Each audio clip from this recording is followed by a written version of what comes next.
Muy buenas noches, bienvenidos a Signo Pesos, la economía al alcance de su pantalla. Estos son los temas claves de hoy.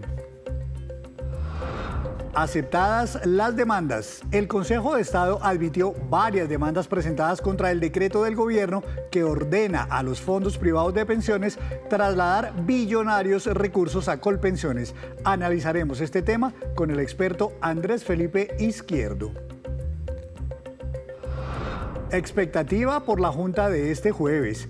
Analistas y sector financiero hacen apuestas por lo que pueda pasar esta semana en la nueva sesión de la Junta Directiva del Banco de la República. ¿Asistirá el ministro de Hacienda? ¿Subirán las tasas nuevamente? El experto Germán Cristancho nos contará cuáles son sus cálculos. Llamado a que garanticen la seguridad. El banquero Luis Carlos Sarmiento Angulo pidió hoy del Estado más seguridad en el territorio nacional. Aseguró que los subversivos están expandiéndose como espuma. Les contaremos dónde habló y qué más dijo.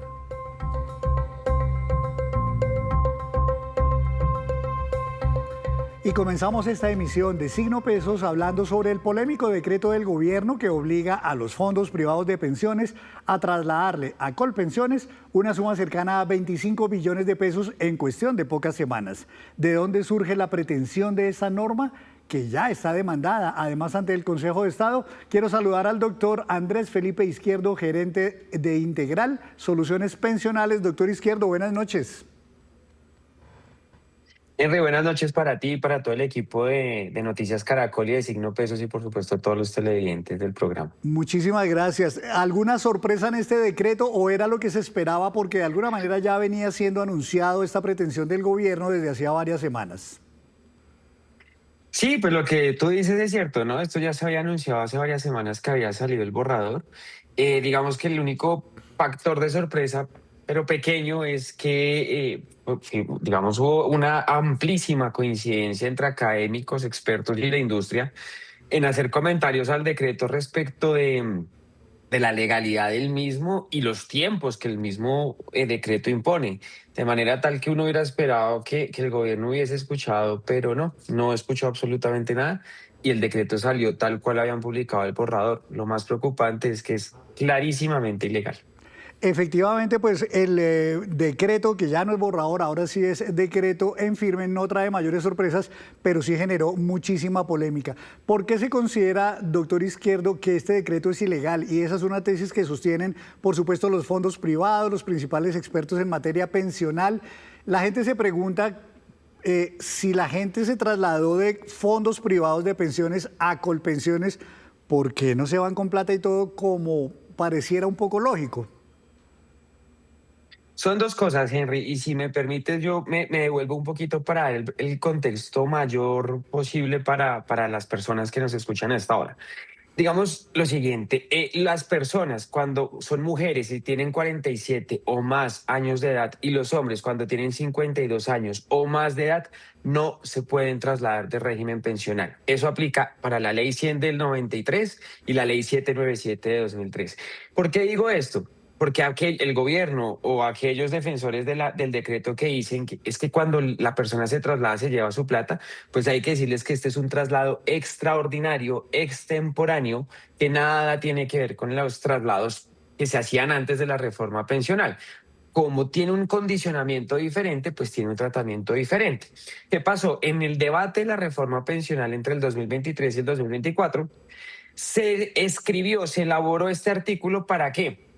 Digamos, con el fin de permitirle a la gente que se trasladara de régimen pensional, si más le convenía a Colpensiones, porque era un asunto de alta litigiosidad en el país. Entonces se pretendió como una medida de darle, digamos, a la gente la posibilidad de lograr lo que ya los jueces estaban confiriendo, pero sin tener que desgastarse en una demanda.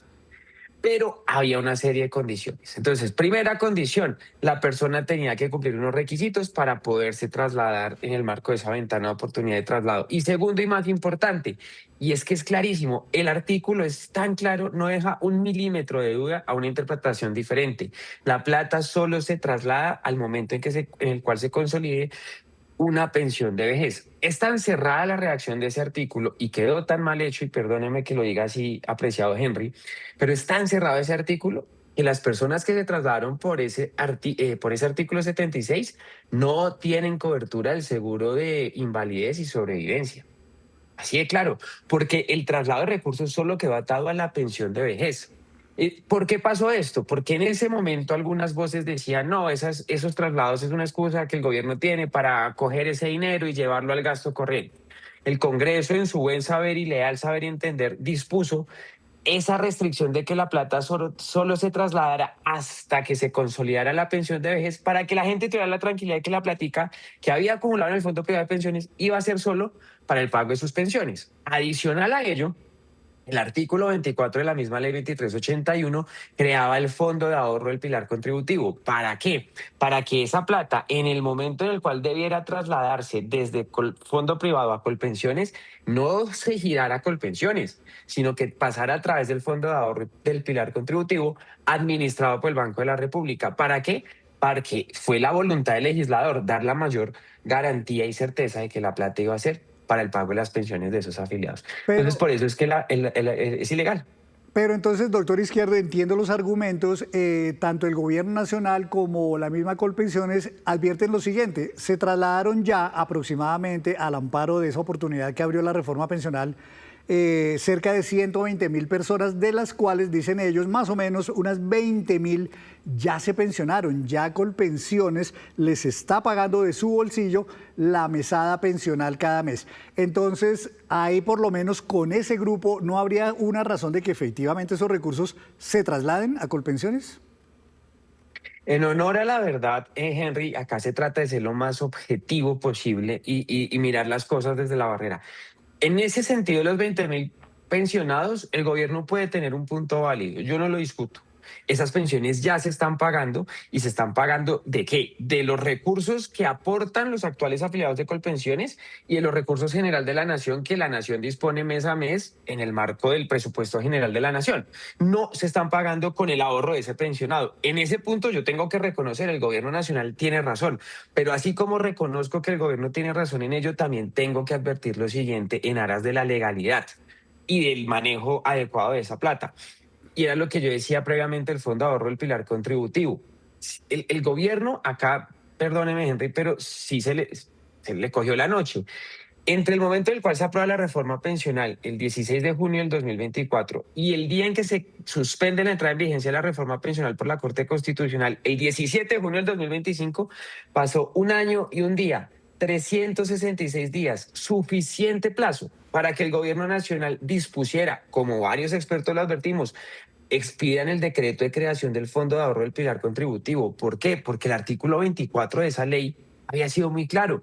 La plata que se traslade por efecto de los afiliados del régimen de transición y la plata que se traslade por efecto de los traslados del artículo 76 tiene que llegar al Fondo de Ahorro del Pilar Contributivo. ¿Por qué? Porque este Fondo de Ahorro lo que pretende es el pago, la administración y pago de esos recursos por cohortes generacionales para tratar de garantizar algo de sostenibilidad financiera al sistema. Por eso siempre la condición fue clara: la plata no se traslada por pensiones. Entonces, el gobierno tuvo un año, no creó el fondo de ahorro. Después llega la suspensión de la entrada en vigencia de la Corte Constitucional. Yo entiendo que desde el gobierno algunos hayan dicho, mire, no podemos crear el decreto porque está suspendida. Mi posición y mi análisis es que como el artículo 76 quedó vivo, ahí había una ventana jurídica para crear el fondo de ahorro del pilar contributivo a través de un decreto. No se hizo, perfecto. Pero en este momento las AFP no están diciendo que la plata sea de ellas, sino sea de los afiliados. Lo que están diciendo las AFP, para bien o para mal, gustenos o no, es que ellos solo pueden trasladar esa plata a través del Fondo de Ahorro del Pilar Contributivo. Y aquí hay que también hacer el debido llamado a la Corte Constitucional. Vamos a cumplir un año de suspensión de entrada en vigencia y no se pronuncia. Yo sí le quiero hacer un llamado a la Corte que tome una decisión en derecho lo más pronto De posible, acuerdo. porque el sistema está en vilo. Doctor Izquierdo, más allá de lo jurídico y del tecnicismo de lo que hay detrás de este decreto, que son por supuesto los elementos más válidos, una pregunta muy para la gente: las personas, las 120.000 que ya se trasladaron a Colpensiones, en el evento en que definitivamente sí se trasladen estos 25 billones de pesos a Colpensiones, ¿se puede afectar en alguna medida la pensión de la persona o no, por lo que allí pues finalmente se liquida de otra manera la pensión de cada afiliado? Digamos que el monto de la mesada no va a tener nunca ningún problema. ¿Por qué? Porque la pensión depende de los salarios cotizados en la historia laboral que ya administra Colpensiones. Esa información ya la tiene Colpensiones, ya la consolidó y ya la reconoció a través de una resolución de, valga la pena la redundancia, una resolución de reconocimiento de la pensión. Entonces, el monto de la mesada no va a estar en riesgo. ¿Dónde veo el riesgo yo? Entre las personas que se empiecen a pensionar de aquí en adelante que se hayan trasladado por artículo 76. ¿Por qué? Porque todos sabemos dos cosas. Uno, los recursos son finitos. Dos, Colpensiones es una entidad deficitaria, es decir, gasta más de lo que recibe por concepto de aportes. Y esa diferencia la cubre la nación. La nación tiene un déficit fiscal importante. Yo no quiero generar, ni más faltaba, alertas y alarmismos innecesarios porque en 70 años de historia el régimen de prima media jamás ha dejado de pagar una pensión. Pero tengo que reconocer que sí tengo la preocupación de qué va a pasar con los próximos pensionados del artículo 76 que no hayan recibido la plata porque a la final Colpensiones tiene que pagar con los aportes o con las cuentas y la plata que tiene. De acuerdo. Entonces, pero yo creo que acá, más que un decreto con unos tantos tintes como autoritarios e impositivos, el gobierno debió haber convocado unas mesas técnicas con Claro. las AFP para disponer el debido traslado de esa plata. Doctor Izquierdo, una última pregunta en 30 segunditos. ¿Cuánto tiempo podría tardar esta demanda que ya fue admitida contra este decreto que vemos en pantalla en el Consejo de Estado? Y mientras tanto, la plata habrá que trasladarla. El problema es que los tiempos están muy apretados. El decreto establece que en 15 días tiene que mandar una parte y en máximo 4 semanas la otra parte. Y mientras tanto, el Consejo de Estado, no sé si eso se demorará días, semanas o meses y de pronto llegue un fallo cuando ya sea tarde. Seamos sinceros, Henry, en el contencioso administrativo, es decir, en los procesos del Consejo de Estado pueden tardar años. Así que yo yo esperaría que de las demandas que se han interpuesto, esperaría que ellas lleven una interposición de medidas cautelares. ¿Por qué? Porque es la única manera de lograr que el Consejo de Estado se pronuncie lo más rápido posible, ojalá antes de ese plazo perentorio que otorgó el decreto, para que en sana lógica el Consejo de Estado para mí, desde mi concepto, disponga dos cosas. Uno, la suspensión del decreto y dos, la convocatoria de unas mesas técnicas de trabajo entre el gobierno nacional, el mismo Banco de la República y las AFP para disponer el traslado de los que ya se pensionaron. Sobre los que ya no se han pensionado, ahí no hay discusión. De Y una acuerdo. última cosa, y me excedo esos 30 segundos, me preocupa mucho que el gobierno pueda aprovechar esto para intervenir a las AFP. No hay razón para hacerlo, pero si ellas se ven forzadas a incumplir el decreto, me preocupan las consecuencias que puedan pasar allí y que se replique un poco lo que está pasando en el sector salud. Preocupante esa advertencia que usted hace. Doctor Izquierdo, muchas gracias por ayudarnos a comprender todo este problema tan denso, pero que tiene mucho que ver con la gente y con la expectativa pensional que tienen 120.000 colombianos. Muchas gracias. A ti, Henry, un saludo muy especial a todo el equipo de Signo Pesos y Noticias Caracol. Gracias, doctor Izquierdo. Hora de hacer una breve pausa, pero cuando regresemos, espere el bello mensaje de esperanza elaborado por la compañía Nutresa con la mayoría de sus marcas más reconocidas. Ya les traigo la movida empresarial.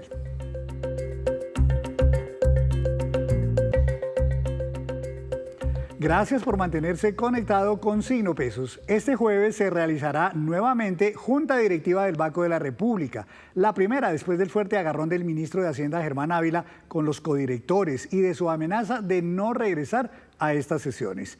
Doctor Germán Cristancho, gerente de investigaciones económicas de Davivienda Corredores, bienvenido a Signo Pesos, buenas noches. Henry, muy buenas noches, ¿cómo está? ¿Usted cree, doctor Cristancho, que definitivamente el ministro sí va a ir, habrá sesión o qué pasa si de pronto se arrepiente a última hora y no va? Henry, pues hemos estado en una incertidumbre muy tenaz desde que se dio esta posición del ministro y salió de la Junta Directiva, pero en los últimos comentarios públicos, el ministro da a entender que efectivamente sí asistirá a la Junta Directiva del Banco de la República a cumplir con una de sus funciones y de sus obligaciones en el rol público que tiene. Así que nuestra expectativa y la mía propia es que efectivamente sí haya una reunión de la Junta Directiva del Banco de la República en la que se tome decisión de tasas de interés esta semana y que asista el ministro como es debido. Hipotéticamente, si no fuera por la razón que sea, la Junta podría sesionar sin él y podría tomar decisiones sin la presencia del ministro de Hacienda. Pues Henry, este es un tema más legal que desconozco hasta el momento porque no ha habido una claridad completa. Pero sin duda lo que hemos sabido es que si no está el ministro, se pone un poco o se limita la capacidad efectivamente de la Junta Directiva para sesionar, porque uno de los 5 miembros que debe hacer parte de la reunión de la Junta Directiva del Banco de la República debe ser el ministro presidiendo la reunión. Así que esto podría de alguna manera interferir con las decisiones de política monetaria o de tasa de interés en el país si efectivamente el ministro no asistiera. Pero, como le menciono, en algunos espacios públicos, el ministro, algunas personas relacionadas que han venido planteando distintos debates sobre el rol de la banca central, mencionaron que efectivamente en esta reunión del mes de abril iban a seguir teniendo el debate en el marco de la reunión del Banco de la República. Claro, también ha dejado entrever el ministro de Hacienda, Germán Ávila, que él regresaría a las sesiones, pero que aspira a que haya, digámoslo así, entre comillas, más sensatez de parte de los codirectores con el tema de las tasas de interés. ¿Usted creería, doctor, que independientemente de lo que sea conveniente para la economía del país, la Junta Directiva, en aras de bajarle un poco la temperatura a esta confrontación, pudiera eventualmente posponer un poco una eventual decisión de alza de tasas de interés? ¿O cree que primará el criterio netamente técnico y de situación económica del país? Henry, pues yo creo que justamente la credibilidad de una institución como el Banco de la República y su respeto ganado a lo largo de los años es justamente por la objetividad, por la capacidad técnica con la que se toman las decisiones y porque definitivamente está pensando hacia el mediano y el largo plazo, no está pensando en un mes o en el corto plazo, porque además estas son decisiones que pueden resultar muy costosas hacia el mediano plazo. Yo le pongo una situación como la siguiente. Si usted fuera codirector del Banco de la República, piense que en este momento la economía colombiana lleva 5 años sin cumplir la meta de inflación. Las proyecciones de inflación a finales de este año se están ubicando alrededor del 6.3, 6.34% y de hecho han subido. En la encuesta a analistas y al sector financiero, en el mes de febrero estas encuestas se ubicaban en 6.2%, hoy están en 6.34%. Piense que cuando se le pregunta a los empresarios en Colombia cuáles son las expectativas de inflación que tienen a distintos horizontes de tiempo, a 12, a 24 e incluso a 60 meses, los empresarios a 60 meses creen que la inflación va a estar alrededor del 4.5%. A un escenario de 12 meses consideran que puede estar más cerca de 6.1% aproximadamente. Eso lo que muestra inicialmente es que los niveles de inflación de Colombia hoy siguen siendo altos y se van a enfrentar a unos riesgos adicionales. La subida de los precios de los energéticos por toda la guerra del Medio Oriente y el fenómeno del niño que se espera que tenga una mayor evidencia y mayor probabilidad de ocurrencia a partir de mediados de este año, con lo que esto implica en precios de energía, en precios de alimentos y en muchos frentes. ¿Por qué le digo esto? Porque al final usted hoy tiene un nivel de inflación que está alto y que no está cumpliendo la meta, y más allá del debate en el que podríamos ahondar mucho más de por qué la meta de inflación es importante y por qué la estabilidad de los precios es importante para lograr crecer de manera estable y sostenida en el tiempo, lo que uno sí logra darse cuenta, Henry, es que a pesar de que la tasa de interés del Banco de la República hoy esté alrededor del 11-25%, a pesar de que las tasas de interés en la economía estén más cercanas al 14% por el desbalance fiscal y la presión que las finanzas del gobierno está generando, lo más llamativo de esto, Henry, es que las ventas del comercio en Colombia están creciendo en lo corrido del año 2026 a una velocidad anual del 9% y que los colombianos están comprando equipos de informática un 38% más que el año pasado, y eso que el año pasado fue un año de muy buenas ventas. Los colombianos están comprando o creciendo sus compras de vehículos un 28% más que el año pasado, y eso que el año pasado fue muy bueno. Y los colombianos están comprando entre aparatos de sonido y televisores, alistándose para el mundial, un 38% más que el año pasado. Entonces, realmente estamos en una condición en donde la economía tiene inflación alta, riesgos importantes sobre la inflación desde el punto de vista de la oferta, tiene una economía o unos hogares colombianos que están gastando muy fuertemente y que esto además se está viendo reflejado en dos cosas finales, Henry. La primera, que el desbalance entre importaciones y exportaciones es enorme. Estamos llegando a 16.000 millones de dólares de desbalance entre exportaciones e importaciones en Colombia. Y que adicional a esto, el incremento del salario mínimo en Colombia ya se está viendo reflejado en que los costos de mano de obra para el sector de la construcción subieron un 15% este año y eso está haciendo que los costos de construcción de edificaciones en nuestro país en el agregado estén subiendo alrededor de 6.3%. Esto es muy relevante porque hacia, yo diría, diciembre del año pasado, los costos de la construcción crecían más o menos un 3.6%. Y de Entonces, fondo, y de fondo, doctor Cristancho, después de dos alzas que han acumulado 200 puntos básicos, ¿creería usted, y esta es mi última pregunta, que el Banco de la República eventualmente se decida por una nueva alza? Porque los analistas de por sí, analistas como ustedes desde Davivienda Corredores, creen que va a haber una nueva alza. Algunos la estiman en 50 puntos básicos, otros en 75. ¿Qué cree usted? Henry, esa es una muy buena pregunta porque efectivamente yo creo que aquí lo que sí es probable es que el Banco Central empiece a moderar un poco la magnitud de los incrementos en la tasa de interés y le empiece a enviar un mensaje a la economía de que de pronto va a moderar un poco esos incrementos y va a ir evaluando mes a mes cómo sigue evolucionando la economía. ¿Por qué es probable que baje la magnitud? Efectivamente, por lo que usted dice, porque ya se han realizado dos incrementos de 100 puntos básicos, ya la tasa de interés ha subido 200 puntos básicos este año, y porque efectivamente ya la economía empieza a mostrar algunas señales de desaceleración. Por ejemplo, las proyecciones de crecimiento económico este año ya no están en 2.6%, ya se han ido disminuyendo a tasas más cercanas del 2.2 o 2.3%. También algo que ha venido ocurriendo un poco es que desde la actividad económica en lo corrido del año, ya el indicador de seguimiento de la economía muestra que en lo corrido del 2026 la economía crece a una velocidad del 1.5%.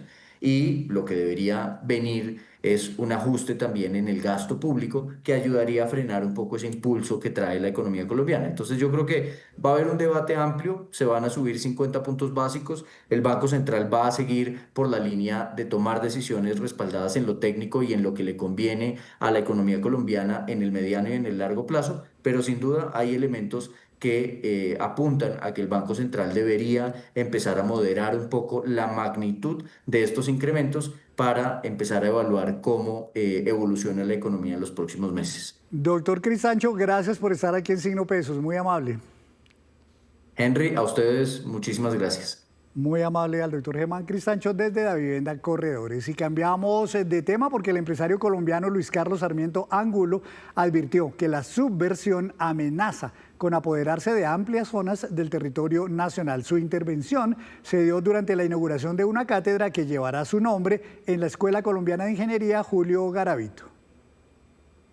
Todos estamos puertos de la preocupación, ¿no? Es decir, es el país entero el que está expuesto, ¿no? Toca seguir luchando con eso.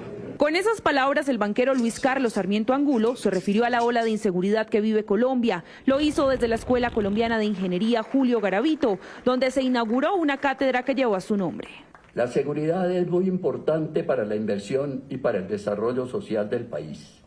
Fortalecer a la fuerza pública, policías y fuerzas militares es condición indispensable para garantizar presencia permanente y efectiva en los 1.101 municipios del país. Sin una fuerza pública robusta y visible en todo el territorio, el desarrollo social queda incompleto. Considera que se debe reclamar al gobierno por más seguridad. No podemos ignorar la expansión de la subversión que amenaza con reproducirse como espuma en Colombia y apoderarse de amplias porciones del territorio. Esa realidad es un obstáculo mayúsculo para cualquier proyecto serio, agrícola o de infraestructura, y exige que el Estado recupere su presencia. Sarmiento Angulo también habló de tener un plan maestro de inversión y desarrollo para la altillanura colombiana. Esta es la hora de que los candidatos, los partidos y los futuros legisladores incluyan en sus programas de gobierno un compromiso claro, financiado y con plazos definidos para el desarrollo integral de nuestra altillanura. Con una ovación por parte de amigos, colegas y estudiantes de ingeniería, Luis Carlos Sarmiento Angulo dejó un llamado claro para apoyar el desarrollo, teniendo como eje la seguridad.